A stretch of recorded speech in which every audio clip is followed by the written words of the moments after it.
Welcome to সময়ের দলিল। হ্যাঁ, চাকরি বা 26,000 চাকরি বাতিল মামলার শুনানি আবারও পিছিয়ে গেল। হ্যাঁ, পিছিয়ে করা হয়েছে 15 তারিখে, অর্থাৎ 15ই জানুয়ারি বেলা 2টো থেকে এই মামলার পরবর্তী শুনানি আবার হবে। তবে এই মামলা কেন পিছিয়ে গেল সে সম্পর্কে সেটা নিয়ে আমি আজকে মূলত আলোচনা করব এবং উঠে আসছে সেটিংসের তত্ত্ব, সে নিয়েও কথা বলবো। প্রথমত, এই মামলা দীর্ঘদিন ধরে সুপ্রিম কোর্টে চলছে। আগে প্রাক্তন বিচারপতি চন্দ্রচূড় বাবু মহাশয় এই মামলাটিকে দীর্ঘদিন ধরে পিছাতে নিয়ে এসেছেন এবং তিনি একসময় অবসরও গ্রহণ করে নিয়েছেন, কিন্তু এই মামলার কোনো সুরাহা হয়নি। কোনো একটা অজ্ঞাত কারণে এই মামলাটা দীর্ঘদিন ধরে পিছিয়ে গেছে। তারপরে নতুন জাস্টিস সঞ্জীব খান্না মহাশয় আসার পরে আমরা গত 19 তারিখে দেখেছি, অর্থাৎ 19শে ডিসেম্বর একটা ম্যারাথন শুনানি হয়েছে, সারা দিনব্যাপী শুনানি হয়েছে। তাই সকলের মনে একটা আশা জেগেছিল। এই দীর্ঘ ম্যারাথন শুনানি হওয়ার পরে তিনি যেহেতু কেসটা ভালো করে স্টাডি করে শুনেছেন, স্টাডি করে এসে তারপরে লয়ারদের বক্তব্য শুনেছেন এবং বারবার তিনি ক্রস কোশ্চেন করেছেন এবং তারই পরিপ্রেক্ষিতে তিনি 7 তারিখে প্রথম লিস্টের প্রথমেই রেখেছিলেন এই কেসটা এবং মনে করা হয়েছিল আজকে সারাদিন কেসটাকে ভালো করে শোনা হবে, আগের দিনের মতো একটা ম্যারাথন শুনানি হবে এবং কেসটা আজকে সলভ হতে চলেছে, অর্থাৎ কি হতে চলেছে সেটা আজকে ফাইনাল হয়ে যাবে, এরকমই মনে করা হয়েছিল বিভিন্ন মহল থেকে। চাকরিজীবীরা অর্থাৎ 26,000 যাদের চাকরি গেছে তারাও আজকের দিনটার দিকে কঠোরভাবে তাকিয়েছিলেন, কিন্তু আজকে তাদেরকে হতাশ হতে হয়েছে। তারা দীর্ঘদিন ধরে ওয়াই চ্যানেলে ধর্ণা দিচ্ছেন এবং যারা যোগ্য এবং বঞ্চিত তারাও আজকের দিনটার দিকে তাকিয়েছিলেন, কারণ অযোগ্যরা বাতিল হওয়ার পরে যোগ্য বঞ্চিতদের নিয়োগের একটা সম্ভাবনা তৈরি হয়েছে যদি সেগ্রিগেশন করা সম্ভব হয়। তো অতএব সব পক্ষ সব মহল এই আজকের দিকে তাকিয়েছিলেন। যেহেতু এটি শিক্ষা ব্যবস্থার সাথে জড়িত, তাই বিভিন্ন মহল, সমস্ত বুদ্ধিজীবী মানুষ থেকে শুরু করে শুভচিন্তক মানুষ আজকের দিনটার দিকে তাকিয়েছিলেন। মনে করা হয়েছিল আজকে যদি পুরোপুরি হিয়ারিংটা হয় তাহলে কি হবে, পরবর্তী দিনে স্কুল শিক্ষার গতি কোন দিকে যেতে যাচ্ছে তার একটা দিশা পাওয়া যাবে। কিন্তু দুর্ভাগ্যবশত আজকে হিয়ারিংটা হলো না। কারণ হিয়ারিংটা হলো না কেন? হিয়ারিংটা না হওয়ার প্রথম যে কারণ জানা যাচ্ছে, আজকে বসেছিল 3 বিচারপতির বেঞ্চ। আগের দিন যখন 19 তারিখে হিয়ারিংটা হয়েছিল তখন 2 বিচারপতির বেঞ্চ পুরো হিয়ারিংটা শুনেছিলেন, সঞ্জয় কুমার এবং প্রধান বিচারপতি সঞ্জীব খান্না মহাশয়। তাঁরা যেহেতু পুরোপুরি হিয়ারিংটা শুনেছেন এবং নতুন যে বিচারপতি যুক্ত হয়েছেন আজকে, তিনি যেহেতু এই হিয়ারিংটার ব্যাপারে বিশেষ কিছু জানেন না, তাই 3 বিচারপতির বেঞ্চের জন্য আজকে এই হিয়ারিংটা বন্ধ হতে হয়েছে এবং হিয়ারিংটা বন্ধ হয়েছে। পরবর্তী হিয়ারিংয়ের ডেট দেওয়া হয়েছে 15 তারিখে, যেটা 2টো থেকে এই 2 বিচারপতির বেঞ্চই আবার এই মামলাটি শুনবেন। 2 বিচারপতির বেঞ্চ মানে হচ্ছে সঞ্জয় কুমার এবং সঞ্জীব খানের বেঞ্চই আবার শুনবেন। ওই জন্যই আজকের মামলাটা হিয়ারিং হয়নি, যদিও উকিলদের তরফ থেকে অনুরোধ করা হয়েছিল এটা একটা খুব গুরুত্বপূর্ণ ম্যাটার, তাই এই শুনানিটা করানো হোক। তিনি বলেছেন যে অর্থাৎ সুপ্রিম কোর্টের প্রধান বিচারপতি বলেছেন আরও অনেক ইম্পর্ট্যান্ট ম্যাটার আছে এবং তিনি এও জানিয়েছেন যে তিনি এই ব্যাপারটা নিয়ে অতএব তিনি সচেতন এই ব্যাপারটা নিয়ে এবং তিনি এই ব্যাপারটা সলভ করবেন, এটাই আমরা আশা করতে পারছি।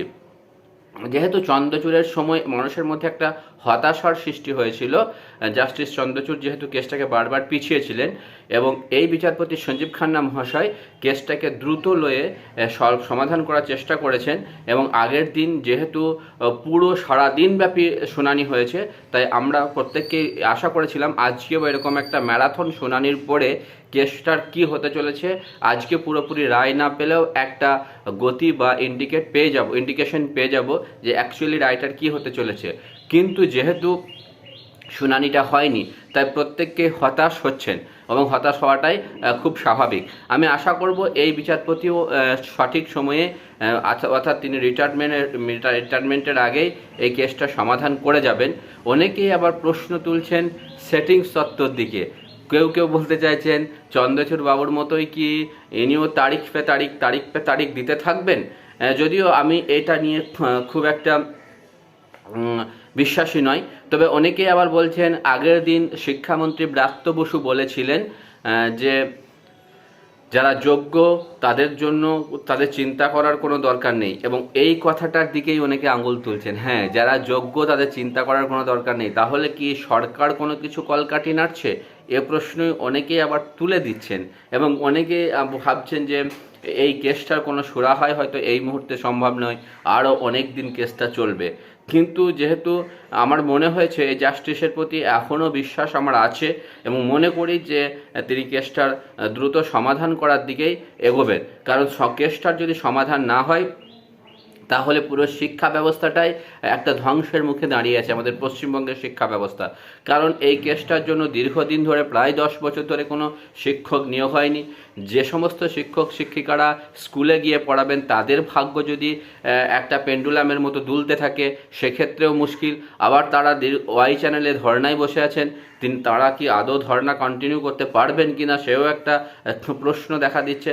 এবং যারা যোগ্য অথচ বঞ্চিত ওয়েটিং, যারা দীর্ঘদিন ধরে বঞ্চনার শিকার হয়েছেন তাদেরও বঞ্চনার অবসান হচ্ছে না। অতএব স্কুল শিক্ষা এমন একটা প্রশ্নের মুখে দাঁড়িয়ে সেইখানে এই কেসটা দ্রুত সমাধান করার প্রত্যাশা সবাই করেছিল।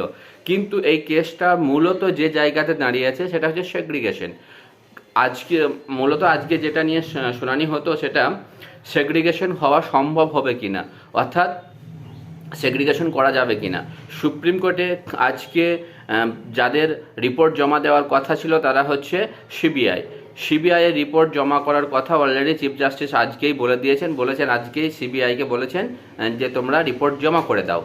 তা রিপোর্ট জমা হয়ে গেলে তখন ভালোভাবে বোঝা যাবে কোন পথে সেগ্রিগেশন করা যাবে, কিভাবে সেগ্রিগেশন করা যাবে, আদৌ সেগ্রিগেশন করা যাবে কি না। অর্থাৎ যে সমস্ত স্কুল শিক্ষা দপ্তর বা অন্যান্যরা বলছে যেগুলো যোগ্য ক্যান্ডিডেট তাদের মধ্যেও কোনো অযোগ্য ভরা আছে কি না, সেই সমস্ত তথ্যও আমরা সিবিআইয়ের যদি দেওয়া তথ্য থেকে আমরা জানতে পারবো। এছাড়া সিবিআই পঙ্কজ বানসালের কাছ থেকে যে ওএমআর উদ্ধার করেছিল সেই ওএমআরের অথেন্টিসিটি নিয়েও আজকে সিবিআই বলতো, এবং সেগুলো কি অথেন্টিক কিনা সে সম্পর্কেও তথ্য নিশ্চয়ই বা সে রিপোর্টে থাকবে। এবং স্কুল শিক্ষা দপ্তর এবং এসএসসি সেই ওএমআরগুলোকে মেনে নেয় কিনা সে সমস্ত নিয়েও আজকে হিয়ারিং হতো। তো মূলত আজকে হিয়ারিংটা সেগ্রিগেশনের উপর বেশ করে দাঁড়িয়েছিল। আজকে হিয়ারিংটা হলেই পরিষ্কার হয়ে যেত সেগ্রিগেশন হবে কিনা। যদি আজকে সিবিআই রিপোর্ট সাবমিট করে দেয় তাহলে কিন্তু পরবর্তী দিন আমরা জেনে যাব অ্যাকচুয়ালি সেগ্রিগেশন কোন পথে হতে যাচ্ছে বা সেগ্রিগেশন আদৌ সম্ভব কিনা। এবং বাকি যত সমস্ত কিছু রিপোর্ট আছে সব পক্ষকেই রিপোর্ট জমা করতে বলা হয়ে গেছে। 15 তারিখের মধ্যেই সমস্ত রিপোর্ট জমা করে দিতে হবে, এবং তারপর 15 তারিখে বেলা 2টোর সময় শুনানি হবে। 2টো থেকে শুনানি শুরু হবে।